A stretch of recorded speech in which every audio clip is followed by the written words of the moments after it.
이번 시간은 블록체인 문화에 대해서 알아보도록 하겠습니다. 한번 먼저 블록체인 개요에 대해서 한번 보도록 하겠습니다. 기존 화폐, 전자화폐로 거래할 때 중앙 서버에 모든 거래 기록이 보관이 되는 것과 달리 이 블록체인은 소규모 데이터들이 체인 형태로 아예 이렇게 분산되어 저장이 됨으로 인해서 이 해킹으로부터 오히려 역설적이게도 아주 강점을 가지게 됩니다. 해커들 입장에서는 이 폐쇄적으로 한 곳에 중앙 서버에 저장이 되어 있을 때는 그곳만 공략해서 데이터를 위변조를 하면 되었지만, 이게 모든 곳에 이렇게 분산됨으로 인해서 이 해킹이 거의 불가능하게 됩니다. 그리고 해킹을 하더라도 이 블록체인의 특성상 각각의 서버들, 개인에게 흩어져 있는 서버들의 어떤 체인을 전부 바꿔야 되기 때문에 오히려 해킹 노력이 많이 들기 때문에 거의 불가능에 가깝다고 보시면 되겠습니다. 그리고 이런 모든 거래 내역이 P2P 방식으로 모든 사용자에게 동일하게 이렇게 전송이 되는데요. 그러므로 인해서 임의로 이게 수정이 안 되는 거죠. 그리고 이러한 개념을 처음 제안했던 사람이 사토시 나카모토라는 분인데, 2010년도 금융위기를 겪으면서 어떻게 보면 현물에서의 그런 어떤 문제점으로서 이러한 그 거래의 그 어떤 투명성과, 그리고 어떻게 보면 이런 가치의 저장의 한계성으로부터, 그리고 이 거래가 국가 간에 이루어질 때 어떤 한계를 한번 극복해 보는 그런 노력으로서 이 블록체인 기술이 개발이 되었던 것으로 알고 있습니다. 이 블록체인의 특징을 한번 자세히 보시면 역설적이게도 정보를 모두에게 공개함으로 해서 데이터를 분산 저장함으로 거래의 투명성과 보안성을 확보하게 되는데요. 기존 중앙 서버에 집중되어 있을 때는 해커의 타겟이 될 수 있지만, 이게 각각의 개인 서버에 분산해서 거래 정보가 나누어지게 되면 오히려 이 해커들이 그 정보들을 모두 찾아가서 어떻게 보면 해킹을 한다는 건 거의 불가능에 가깝습니다. 그리고 이 각각의 개인들은 어떻습니까? 이걸 분산 저장해주는 대가로 가상화폐를 받게 되는데요. 이걸 통해서 어떤 생태계가 유지되는 그런 구조로 되어 있습니다. 이 블록체인 알고리즘을 보면 블록으로 저장된 거래 정도는 구성된 모든 사람들이 이렇게 아까 전송된 유효성을 승인을 해야 되는데요. 이 승인된 블록은 이제 기존 블록에 이렇게 벽돌 쌓듯이 이렇게 차곡차곡 쌓아지는 구조로 되어 있고요.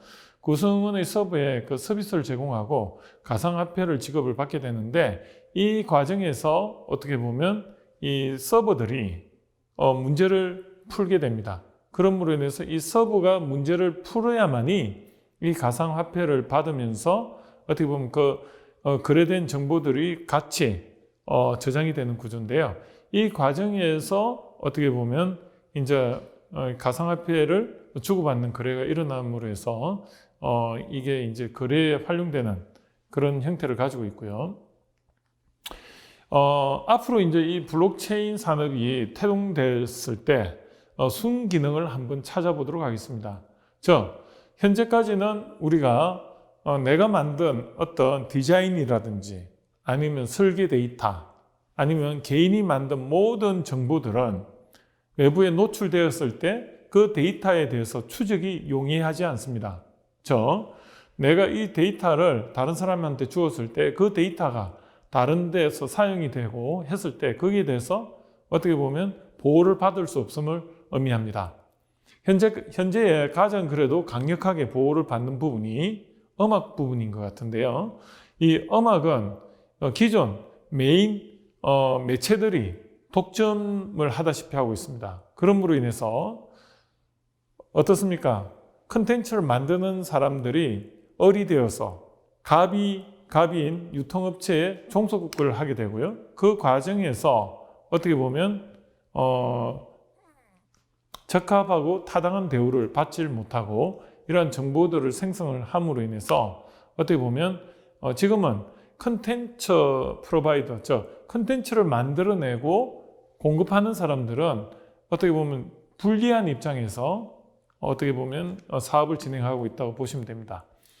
그러나 이 블록체인이 앞으로 활성화되면 내가 만든 데이터를 내가 블록체인과 연결해서 배포를 하게 되는데요. 이 연결하는 과정이 계약 관계가 되는 것입니다. 그리고 이러한 계약에 의해서 결합된 내 서버에 저장된 데이터를 모든 전 세계에 있는 고성능 서버에 전부 분산 저장됨으로 인해서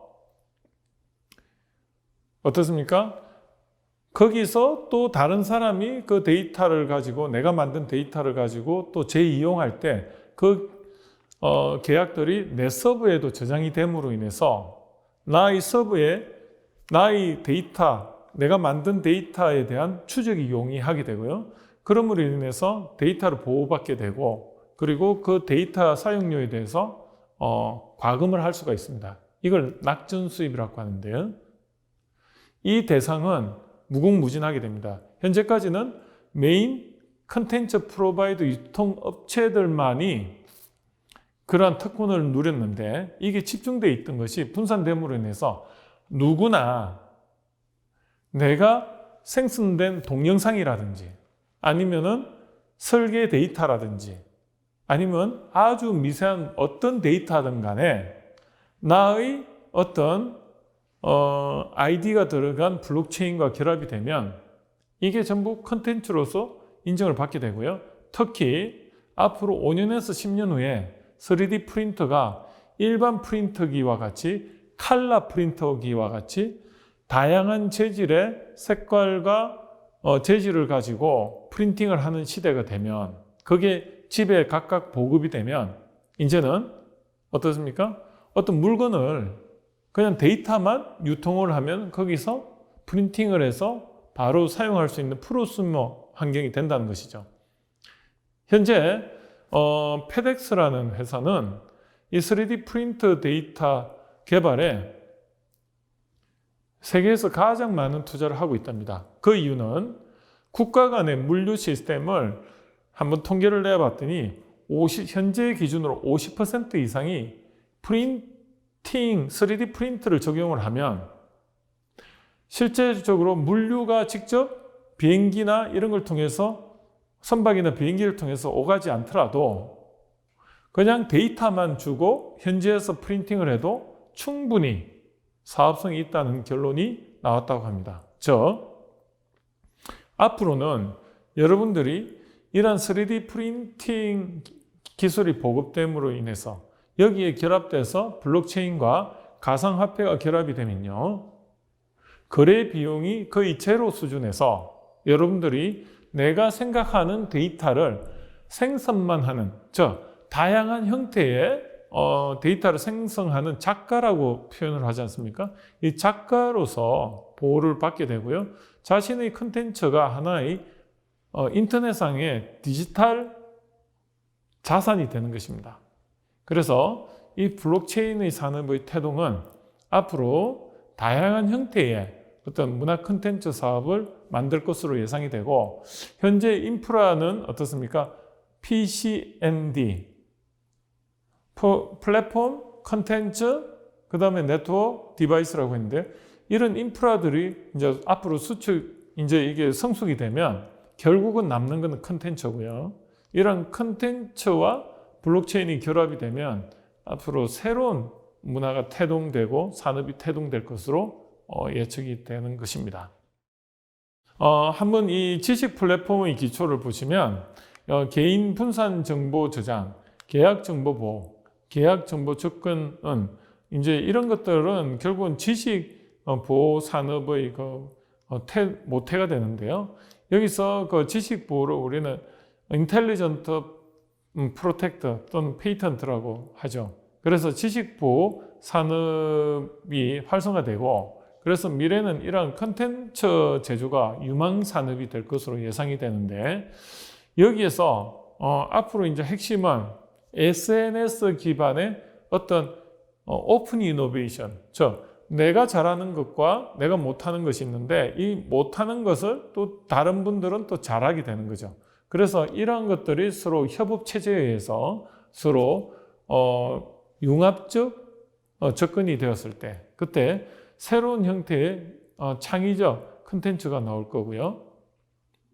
그리고 또 클라우드 상에서 내 데이터들이 유통이 되는데 가상 회사가 프로젝트 기반으로 만들어지고, 그 프로젝트 기반의 가상 회사에서의 어떤 스마트 워커, 즉 시간과 공간을 초월한 몸은 그냥 그 카페에 있던 집에 있던 시골에 있던 건 상관없습니다. 그런데 이 데이터 생성은 이 클라우드 상의 회사에서 모든 걸 주관을 하게 되는데, 이러한 스마트 워커 상에서의 이 작업 환경, 그리고 3D 프린터 기반의 프로슈머, 이런 것들이 앞으로는 지식 플랫폼의 기초가 될 것이라는 게 이제 핵심이고요. 거기 중간에는 이제 컨텐츠가 핵심이 된다는 내용이었습니다. 자, 그 생태계의 변화를 한번 보면요. 17세기 이전에는 자급자족의 시대였습니다. 즉, 내가 생산해서 내가 소비하는데 17세기부터 21세기까지는 1차 산업혁명부터 3차 산업혁명까지를 말하는 것입니다. 이 시대에는 이제 대량 생산 기반의 산업혁명이 일어났던 거고요. 그리고 앞으로 미래에는 이 4차 혁명 시대를 맞이해서 지식 제조업 기반의 신자급자족 시대가 되는데요. 이럴 때 우리는 이제 앞으로 그러면 삶의 형태가 어떻게 바뀔까? 현재까지는 어떻습니까? 오프라인의 생태계가 주가 되었습니다. 그러므로 이 오프라인에서는 대면, 즉 내가 직장에 출근을 해야 되는 환경이거든요. 그러다 보니까 도시화가 아주 되어서 어떻습니까? 많은 사람들이 한 곳에 밀집을 하게 됩니다. 그래야만이 서로가 커뮤니케이션에 문제가 없기 때문이죠. 그래서 시간과 공간에 제약을 받는, 즉 출퇴근 시간이 정해져 있고 그 시간에 출근해서 많은 사람이 한꺼번에 모여서 집약된 공간에서 어떤 일을 해야 되는 환경이었습니다. 그러다 보니까 사람들이 많이 모이니까 도시화가 이루어지고, 그래서 그 도시화로 인해서 주거비가 상승하게 되고요. 수요가 많으니까요.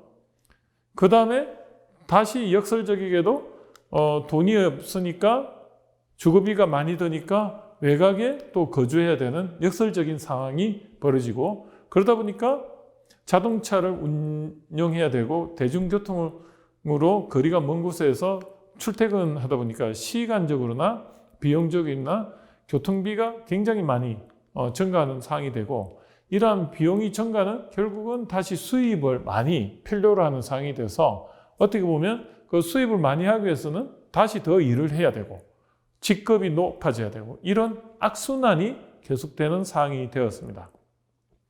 그런데 이제 4차 산업혁명 시대에는 이 블록체인 기반의 어떤 컨텐츠 지식보호 기술이 발달함에 의해서 누구나 자신의 어떤 환경에서 스마트 워커, 즉 시간과 공간을 초월해서 아주 자기가 원하는 어떤 카페라든지 시골의 어느 한적한 지역에서도 도시에 나와 있는 것 못지않게 다양한 초고속 인터넷 연결망을 통해서 초연결 사회에 불편함 없이 일할 수 있는 환경이 되고요. 프로젝트 기반으로 일을 하다 보니까 시간과 공간에 제약을 안 받다 보니까 다양한 출퇴근 시간이 형성됨으로 인해서 어떻습니까? 이제는 한 곳에서 오프라인적으로 모여서 일할 필요성이 상대적으로 줄어듭니다. 그로 인해서 이제는 그런 도시화 과밀화가 해소가 되고요. 그리고 언제 어디서나 이렇게 거리에서 일을 할 수 있음으로 인해서 삶의 질을 찾게 됩니다. 즉 도시화가 완화됨으로 인해서 어떻게 보면 생활비가 줄어들게 되고요. 그리고 교통비가 감소하게 되고 역설적이게도 이를 통해서 다시 어떻습니까? 선순환이 일어남으로 인해서 어떻게 보면 삶의 질이 좋아지고 수입은 많지 않아도 되고, 그런데 컨텐츠 중심으로 일을 하게 되는데, 이때까지는 12시간을 일했다면 8시간은 이런 반복적인 일들은, 정신적 노동은 은행에 가서 과금을 해야 되고 이런 세금을 내야 되고, 이런 반복적인 일이 3분의 2를 차지하는데, 이런 것들이 모두가 AI가 대신해 주다 보니까 한 4시간 정도만 일하면 되고, 그것도 창의적으로, 그래서 정신이 맑을 때 하면 되니까, 그리고 이렇게 4시간 동안 창의적인 일을 했을 때 나오는 결과물들이 또 블록체인이라는 기술로 인해서 보호를 받으니 이제 굉장히 수입도 많아짐에도 불구하고 또 삶의 질에서 비용은 줄어드니 선순환이 됨으로 인해서 어떻습니까? 도시화가 완화되니까 앞으로는 이런 쪽으로 신작업 제조업이 활성화될, 그래서 지식 제조업 기반 신작업 자족 시대가 앞으로 펼쳐질 것으로 예측이 되는 것입니다. 그래서 앞으로는 이제 거래 비용이 굉장히 줄어들 거고요. 그리고 또 투명 사회가 구현이 될 것으로 예측이 됩니다. 그래서 조작을 원천적으로 방지함으로 해서 온라인 생태계가 굉장히 활성화되고요. 그 배경에는 앞으로는 SNS를 통해서 자신의 브랜드 포지셔닝이 이제 입지가 다져지는데요. 예전에는 사람들을 대상으로 오프라인에서 내가 어떤 사람이다를 브랜드 포지셔닝 했다면, 이제는 클라우드상의 전 세계의 데이터베이스에 어떻게 보면 나의 브랜드 포지셔닝이 되는데, 그 지표가 뭐냐면 한 3가지가 있습니다. 결국은 내가 어떤 키워드로 데이터 서버에 어필을 할 거냐, 그게 브랜드죠. 그리고 두 번째는 DB입니다. 즉 내가 얼마나 많은 데이터를 가지고 있느냐가, 즉 내가 얼마나 만큼 접근 가능한 어떤 친구라든지 SNS상의 친구라든지 카페라든지 이런 거에 폐쇄적인데 로그인해서 들어가서 내가 접근 가능하냐, 그게 사실은 고객이거든요. 그리고 세 번째는 블로그나 유튜버를 중심으로 또 페이스북, 인스타그램에 많은 조회수와 댓글을 가지고 있을 때 어떻게 보면 내 브랜드 신뢰가 높아진다는 것입니다. 그래서 앞으로는 이러한 온라인 생태계 이면에 이런 블록체인 문화를 통해서 앞으로 새로운 문화의 어떤 생태계가 이루어질 것이 예측이 되는 것입니다.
그리고 이러한 블록체인을 통해서 앞으로는 결제 비용 감소에 따라서 물류 혁신이 예상이 되는데요.